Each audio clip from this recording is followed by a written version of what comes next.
Hello guys, ഇത് ഞാൻ താമസിക്കുന്ന എൻ്റെ അപ്പാർട്ട്മെൻറ്റാണ്. കെനിയയിലാണ് ഞാൻ താമസിക്കുന്നത്. ഞാനിപ്പോൾ 4 മാസമായിട്ട് കെനിയയിലാണ്. ഇത് എൻ്റെ ഹാളാണ്. ഞാൻ താമസിക്കുന്ന അപ്പാർട്ട്മെൻറ്റിലെ ഹാളാണ്. ഒരു ടി വി ഉണ്ട്, അല്ലാതെ പ്രത്യേകിച്ചൊന്നും ഈ ഹാളില്ല. ടി വി കാണാറില്ല, ടി വി കാണാൻ ടൈം കിട്ടാറില്ല, അതാ സത്യം. പിന്നെ മുന്നിലേക്ക് വരുമ്പം ഒരു കിച്ചണുണ്ട്. ഇവിടെ തനിച്ചായതുകൊണ്ട് കുക്കിങ്ങും കാര്യങ്ങളെല്ലാം തനിച്ച് തന്നെ. ഒരു ഫ്രിഡ്ജുണ്ട്, ഫ്രിഡ്ജിൽ അത്യാവശ്യം കുക്കിങ്ങിനായിട്ടുള്ള സാധനങ്ങളും അത്രയൊക്കെയുള്ളൂ, വെജിറ്റബിൾസ്. പിന്നെ കഴിഞ്ഞ ദിവസം സൂപ്പർ മാർക്കറ്റിൽ പോയി പഴം കിട്ടി, അത് മേടിച്ചിട്ടുണ്ട്. ഇന്ന് സൺഡേ ആയതുകൊണ്ട് ഒരു ഫ്രൈഡ് റൈസ് വെച്ചായിരുന്നു. ഫ്രൈഡ് റൈസും മട്ടൻ എന്ന കറി വെച്ചത്.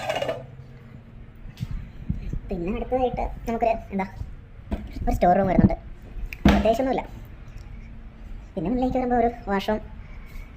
ഇതും ഒരു വാഷ്റൂമാണ്. ഇത് 2 റൂമാണ്, പക്ഷേ ആരും താമസമില്ല, ജസ്റ്റ് 2 റൂമുണ്ട്. ഇതാണ് ഞാൻ താമസിക്കുന്നത്, എൻ്റെ റൂം.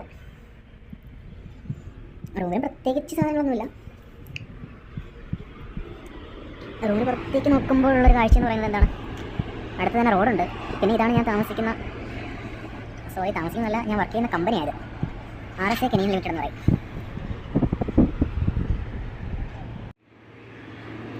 ഇന്ത്യൻസിന് ഇപ്പോൾ ഒരുപാട് വേക്കൻസി ഉണ്ട് കെനിയയിലേക്ക്, പക്ഷേ ആരും ട്രൈ ചെയ്യുന്നില്ല. ഞാനിപ്പോൾ ഇവിടെ വന്നിട്ട് ഇപ്പം 3 മാസമായി.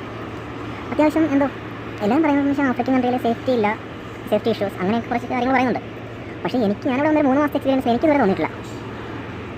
എൻ്റെ കൂടെ വർക്ക് ചെയ്യുന്നതെല്ലാം ഇവിടെ ലോക്കൽ കെനിയൻസാണ്. അതുപോലെ തന്നെ കെനിയൻസ് നൈറോബി അങ്ങനെ കുറച്ച് സ്ഥലത്തുള്ള ആൾക്കാരുണ്ട്. പക്ഷേ എനിക്കിവിടെ സേഫ്റ്റി ഇഷ്യൂ അങ്ങനെ ചില സമയത്ത് ചില ഡെമോൺസ്ട്രേഷൻ അങ്ങനെയുള്ള കുറച്ച് കാര്യങ്ങളുണ്ട്. ആ സമയത്ത് നമ്മൾ പുറത്തിറങ്ങാൻ വരുന്നാൽ മതി, വേറെ പ്രശ്നങ്ങളും കാര്യങ്ങളൊന്നുമില്ല. പിന്നെ അതുപോലെ തന്നെ ഇപ്പോൾ നമ്മൾ ഗൾഫിൽ വെച്ച് നോക്കുകയാണെങ്കിൽ UAE, ഒമാൻ അങ്ങനെയുള്ള സ്ഥലങ്ങൾ വെച്ച് നോക്കുകയാണെങ്കിൽ നമുക്ക് ഏറ്റവും കൂടുതൽ സാലറി കിട്ടുന്നതും, അതുപോലെ തന്നെ യൂറോപ്യൻ കൺട്രികളിലാണെങ്കിൽ നമുക്ക് സാലറി കിട്ടുന്നത് ഒരു പെർസെൻറ്റേജ് നമ്മൾ എന്തായാലും ടാക്സ് ആയിട്ട് കൊടുക്കണം. അതുപോലെ തന്നെ ലിവിങ്ങിൻ്റെ എക്സ്പെൻസ് അങ്ങനെ കുറച്ചുണ്ട്. പക്ഷേ ഇവിടെ വെച്ചാൽ നമുക്ക് എത്ര ഒരു $2000 നമുക്ക് ഇന്ത്യൻസിന് നമുക്ക് സാലറി തരുന്നത് വെച്ചാൽ ഷില്ലിങ്ങിലല്ല, ഇവിടെ ലോക്കൽ മണി ഷില്ലിങ്ങാണ്. പക്ഷേ നമുക്ക് തരുന്ന സാലറി നമുക്ക് ഡോളറിലാണ് നമുക്ക് സാലറി തരുന്നത്. എൻ്റെ സാലറി പറയുകയാണെങ്കിൽ ഞാൻ $2000 പ്ലസ് ഒരു 20,000 നമുക്ക് ലോക്കൽ അലവൻസ് ആയിട്ട് ഷില്ലിങ് തരുന്നുണ്ട്. 2000 പ്ലസ് ഈ 20 ഷില്ലിങ് ഏകദേശം ഒരു നാട്ടിലൊരു 180, 190, 2 ലക്ഷത്തിനകത്ത് കിട്ടുന്നുണ്ട്. അതുപോലെ ഞാൻ പറയാനുള്ളത് വെച്ചാൽ ഒരുപാട് വേക്കൻസി ഉണ്ട്. ഇപ്പോൾ ഞാൻ വർക്ക് ചെയ്യുന്ന കമ്പനിയിൽ തന്നെ കുറച്ചുകൂടെ CV ഞാൻ കൊടുത്തിട്ടുണ്ട്, ഉടനെ ശരിയാവുമെന്ന് പറയുന്നുണ്ട്. അതുപോലെ തന്നെ നിങ്ങൾ ഈ വീഡിയോ കാണുന്ന പലർക്കും ട്രൈ ചെയ്യാൻ പറ്റുന്ന ഒരു സ്ഥലമാണ് കെനിയ.